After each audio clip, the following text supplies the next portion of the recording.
The Missouri Compromise was an effort by Congress to defuse the sectional and political rivals triggered by the request of Missouri late in 1819 for admission as a state in which slavery was permitted.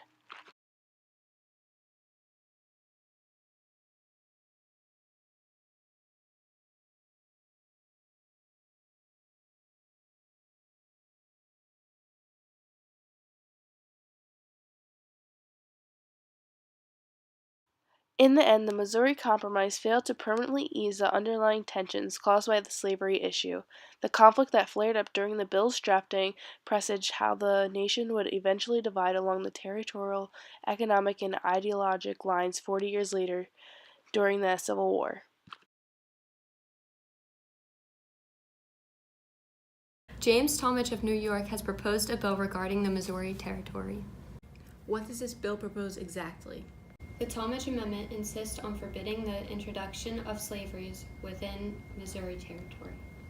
Hasn't Missouri already been regarded as a slave-admitting territory?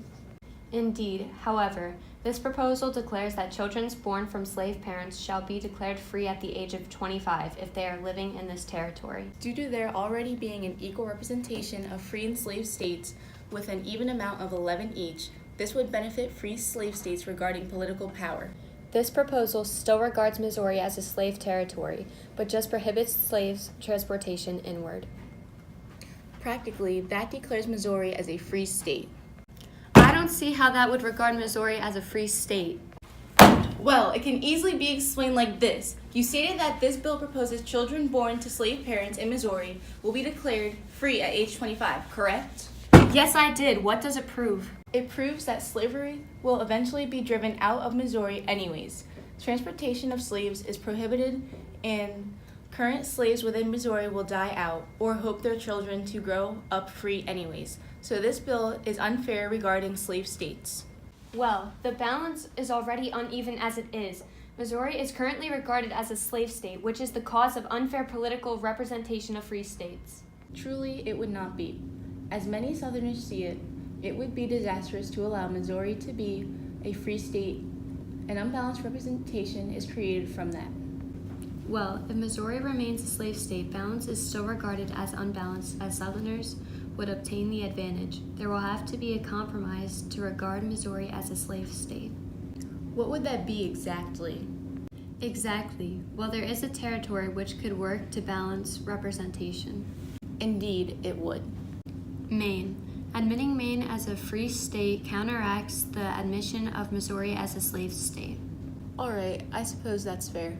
So, the Talmadge proposal can be disregarded. Missouri can be admitted as a slave state only if Maine is admitted as a free state.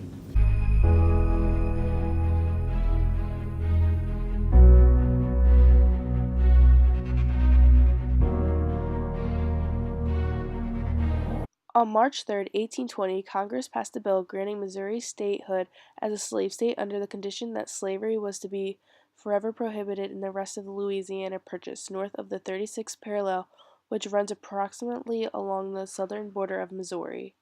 I, President James Monroe, am attempted to equalize the number of slaveholding states and free states in the country, allowing Missouri into the Union as a free state by passing the Missouri Compromise Bill proposed by Henry Clay.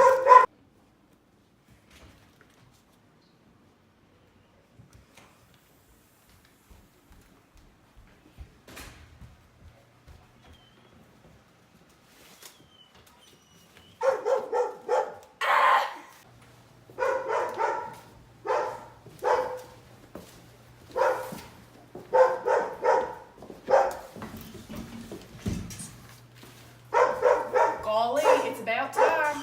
People felt that it made the North seem more aggressive in its anti-slavery views and contributed to the Southern resentment, which may have led to the Civil War occurring sooner. The Missouri Compromise was meant to create balance between slave and non-slave states. Despite efforts to create this balance, Northern and Southern states still disagreed upon the issue of slavery. The Missouri Compromise allowed slavery to coexist and did not truly resolve the issue, which would later lead to the Civil War.